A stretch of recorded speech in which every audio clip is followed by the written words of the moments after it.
Bom dia, graça e paz. Meu nome é Simone Helena e você está no meu devocional diário, Porções da Palavra do Senhor. E nós estamos numa série de meditações sobre as mulheres da Bíblia. E hoje vou trazer para vocês uma mulher muito conhecida. Eu já venho numa pegada trazendo somente mulheres que a gente não conhece o nome, a história, né? Mas hoje eu quero trazer para vocês a história de Miriam. Ela é bem conhecida, todo mundo conhece Miriam. Miriam é a irmã de Moisés, o legislador. Miriam que vigiou Moisés no cestinho. Miriam que estava ali acompanhando o tempo todo a família, né? Arão, a mãe Joquebede.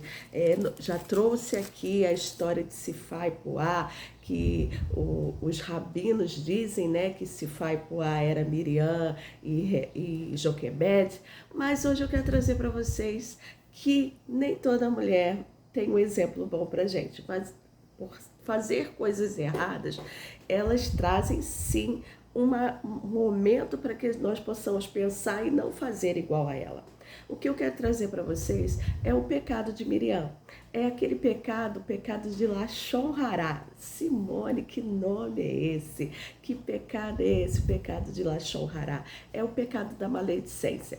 Miriam foi maledicente e ficou leprosa. E é sobre isso que eu quero falar hoje. Está lá em Números, no capítulo 12, e nós vamos ter que ler o capítulo todo para entender a história, né? Hoje eu acordei bem atacada da alergia, mas não é por isso que eu não vou deixar de estar aqui meditando na palavra do Senhor com vocês. Vamos lá, Números, capítulo 12, a partir do verso 1, diz assim: Miriam e Arão começaram a murmurar contra Moisés, porque ele havia se casado com uma mulher cuxita etíope. E assim questionaram: falou porventura Yahvé somente a Moisés? Não falou igualmente a nós? E Yahvé ouviu tudo isso? Ora, Moisés era um homem muito paciente e o mais humilde dos homens de sua época. Subitamente disse o Senhor a Moisés, a Arão e a Miriam: vinde, todos os três, à tenda do encontro. Todos os três se dirijam à tenda. Quando Yahvé desceu numa nuvem e se deteve à entrada da tenda, chamou Arão e Miriam e ambos se apresentaram. Então disse o Senhor: ouve, pois, as minhas palavras. Quando há entre vós profetas, eu, o Eterno, me faço conhecer a eles por meio de visões e falo com eles em sonho. Contudo, não é assim que procedo para com meu servo Moisés, o mais fiel dos servos de minha casa. Com ele converso face a face, claramente, e não por enigmas ou parábolas, e a ele foi revelada a forma do Senhor. Porque ousaste falar contra o meu servo Moisés?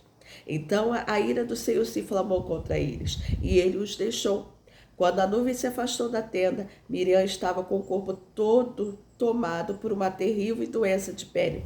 Sua aparência era esbranquiçada como a neve. Quando Arão voltou seu olhar para Miriam, reconheceu de imediato que ela estava com uma espécie de lepra. Então rogou Arão a Moisés: ai, meu senhor, não queira nos inflamar a culpa do pecado que tivemos, a loucura de cometer, e qual somos culpados. Suplico-te, não seja como ela um aborto, cuja carne já está quase que toda consumida ao sair do ventre de nossa mãe. O Senhor, eu te suplico que não seja assim. Pelo contrário, demonstra teu poder e que a realize. Peraí, estou lendo errado. Vamos lá. Diante disso, chamou Moisés a Yahvé, o Deus, orou ele: diga-te, cura-te ela, e eu te peço por misericórdia. Prontamente lhe respondeu o Senhor: e se seu pai te cuspisse no rosto, não ficaria envergonhado por 7 dias? Seja, portanto, segregada 7 dias fora do arraial de Israel, e depois ela nele admita novamente. Sendo assim, Miriam foi isolada por 7 dias fora do acampamento, e os israelitas não partiram enquanto ela não tinha se integrado ao povo. Logo depois disso, partiram de Azerote e acamparam no deserto de Arã. Fechando aqui, a história toda começa com o problema de Miriam. Provavelmente, quando Moisés escolhe os 70, né, os cabeças, né, faz aquela hierarquia, o conselho de Jetro. Moisés segue o conselho de Jetro. E a ideia que dá é que Moisés não consultou Miriam e Arã, e aquilo ali foi trazendo dentro dela uma inveja. E ela começa a praticar o pecado da maledicência, que é o pecado, pelos judeus, o pior pecado, chamado pecado de Lashon Hará, que é o pecado que traz a lepra para dentro da nossa casa. É o pecado que traz a lepra para o nosso corpo. É o pecado que traz a lepra para a nossa alma. Irmã Simone, você está dizendo que a fofoca, o falar mal de outra pessoa, traz lepra para a minha vida? Sim. O texto diz que Miriam estava inconformada, porque ela queria, começa a questionar a vida de Moisés de todas as formas. Primeiro, ela questiona o casamento dele com a mulher cuxita. A Bíblia não fala claramente quem é essa mulher cuxita, mas a gente tem uma ideia. Pode ser a esposa realmente dele, não sabemos, mas também a história traz uma ideia que essa mulher cuxita era uma princesa egípcia, cuxita realmente, uma princesa que ele casou na época que ele morava no palácio, e que ela ficou afastada dele durante esse período todo, durante esses 40 anos, e quando ele está alojado no deserto, ela vai se encontrar com ele. Tem essa ideia de ser uma mulher que ele casou antes de se conhecer a raiz dele, hebraica, né?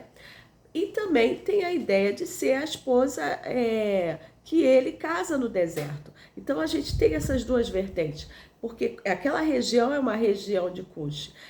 Não importa quem seja a mulher que Moisés esteja casado naquele momento. O importante da história é que Miriam chama Arão e começa a reclamar de tudo, do casamento dele, da questão de Deus falar com Moisés e não falar com ela, da questão, quem colocou Moisés como líder, já que ela era mais velha, já que Arão era mais velho, né? Por que Deus usa? Ela começa a questionar de tudo e falar mal de Moisés e todas as coisas. Nesse ponto, ela até questiona a autoridade de Deus. Por que Deus fala só com Moisés e não fala com ela? A murmuração vai crescendo de tal forma que incomoda Deus nos céus. E Deus poderia levantar qualquer pessoa daquele acampamento para reclamar com Miriam, mas não. O próprio Senhor faz papel de pai, chama Miriam, Arão e Moisés, coloca os três de frente. Olha o ensinamento, papai, né? Quer acabar a fofoca? Olha o ensinamento para a igreja. Quer acabar o disse-me-disse? Coloca um de frente para o outro. Foi isso que Deus fez, colocou um de frente para o outro e Deus coloca a sentença. E ainda dá uma lapada em Miriam, fala assim: quando eu quero usar o profeta, eu uso de qualquer forma, através de parábola, através de sonho, mas com Moisés eu falo face a face. Moisés é o melhor servo, o melhor servo que eu tenho nesse arraial inteiro. Acaba com Miriam, coloca ela no lugar dela, coloca Arão no lugar dele. Por que Deus não castiga Arão e castiga Miriam? Porque a maledicência estava dentro do coração de Miriam e não de Arão. Arão estava ouvindo, o pecado de ouvir. É pecado ouvir? Sim. Está conivente ali com aquilo, ouvir aquilo tudo é pecado, sim. Mas só que a Bíblia não fala que a boca de Arão a pronunciou, mas a boca de Miriam, sim. Tiago, no capítulo 3 de Tiago, fala da língua. O pior membro que nós temos no corpo é a nossa língua. E nós vemos claramente que o pecado da maledicência é um pecado muito combatido na Bíblia. Não falando para o ímpio, gente. A Bíblia fala para o crente. 1 Pedro, vou ler alguns textos para fechar meu pensamento. E para que a gente hoje venha tirar essa lepra de dentro da nossa casa. Vigiar com a nossa boca, vigiar com a nossa palavra, né? Que a lepra que nós trazemos da maledicência vem sobre nós e vem sobre aquele que nós estamos falando mal também. 1 Pedro, no capítulo 2, verso 1 e 2, fala assim: despojando-vos, portanto, de toda maldade e dolo, e de hipocrisia, inveja e de toda sorte de maledicência. Porque você ter inveja é uma coisa, você colocar em prática a inveja se chama maledicência. Foi isso que aconteceu com Miriam. Desejai ardentemente, como criança recém-nascida, o genuíno leite espiritual, para que, por ele, vos seja dado crescimento para a salvação. Ou seja, o meu crescimento espiritual está ligado inteiramente eu largar a prática da maledicência, largar a hipocrisia, largar a inveja. E não é só esse texto não, lá em Colossenses. Vamos fazer uma sequência aqui. E olha que eu poderia ler todos, mas eu vou ler alguns. Lá em 1 Timóteo, no capítulo 5, Paulo fala para Timóteo acerca das viúvas. O que eram as viúvas, mulheres que perderam seu marido, que estavam lá andando para cima e para baixo. O que elas faziam mais? Praticavam a maledicência. E Paulo fala para Timóteo assim, capítulo 5, verso 13. Além do mais, aprendem também a viver ociosa, de quem ele está falando, da viúva, andando de casa em casa, e não somente ociosas, mas ainda tagarelas e integrantes, falando o que não devem. Quero, portanto, que as viúvas mais novas se casem, ou seja, dá um marido para elas, parar de sair falando por aí, criem filhos, sejam boas donas de casa e não deem ao adversário ocasião favorável de maledicência. Não é dizer que o inimigo me usa. Eu dou espaço ao inimigo para me usar quando eu vou de porta em porta falando o que não devo. Eu empresto a minha língua a Satanás. E ele fala que não deem ao adversário ocasião favorável de maledicência, pois com efeito já se desviaram seguindo a Satanás. Aqui ela não está falando do ímpio, não, gente. Aqui ele está falando de mulheres dentro da igreja, servas do Senhor, que passavam o dia praticando a maledicência. E a palavra diz que elas já se desviaram a Satanás. Está falando 24 horas. Mal do pastor, da esposa do pastor, do servo da igreja, da sogra, do sogro, da cunhada, já andou, seguiu o caminho de Satanás. A palavra do Senhor também diz, lá em Colossenses, no capítulo 3, no verso 8, fala assim: agora, porém, despojai-vos igualmente de tudo isto. Lembrando que o texto está falando para o cristão, não é para o ímpio. Então, de quem Deus está exortando? Eu e você. Agora, porém, despojai-vos igualmente de tudo isto: ira, indignação, maldade, maledicência, linguagem obscena no vosso falar.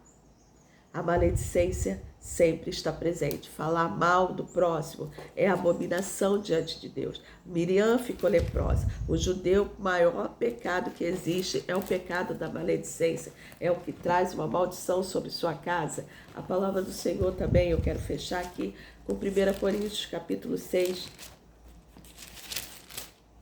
que é aí que é o pesado mesmo. Se você faz fofoca, para agora. Pede perdão a Deus. Vamos meditar no que nós temos vivido. 1 Coríntios capítulo 6, verso 9, fala assim, 9 e 10. Ou não sabeis que os injustos não herdarão o reino de Deus? Não vos enganeis, nem os impuros, nem os idólatras, nem os adúlteros, nem os efeminados, nem os sodomitas, nem os ladrões, nem os avarentos, nem os bêbados, nem os maldizentes, nem os roubadores herdarão o reino dos céus. Maldizente é a mesma categoria de maledicência. A língua pode te levar ao inferno. A língua pode te levar a seguir a Satanás. A língua pode estar trazendo lepra para sua casa. Sua língua pode estar deixando você doente, física, emocional e espiritual. Se nós vivemos em paz com todos, não temos problemas emocionais, porque não vivemos. A pessoa que vive fofoca, ela vive tendo problemas emocionais. Ela vive tendo, e porque ela sempre está debaixo de alguém. Ah, foi fulano que falou. Então, aquilo ali gera um conflito, aquilo ali gera uma instabilidade dentro do lar. Pode ver que a maior briga dentro da família começou pela maledicência. Pode ver que a maior confusão dentro do emprego, de uma casa, da igreja é a maledicência. E a Bíblia diz que o maldizente, ele se torna leproso. Miriam é um exemplo disso. Deus não limpou Miriam da lepra. Deus colocou Miriam de castigo durante 7 dias.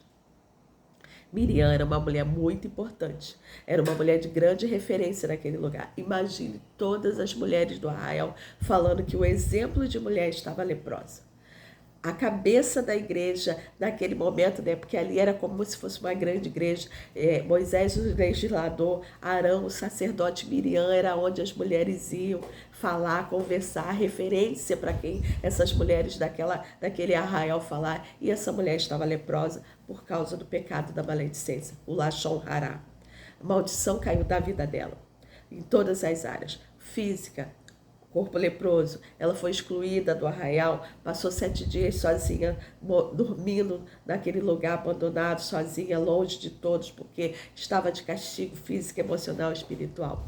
E que nessa manhã, essa palavra venha entrar como um raio dentro do teu coração.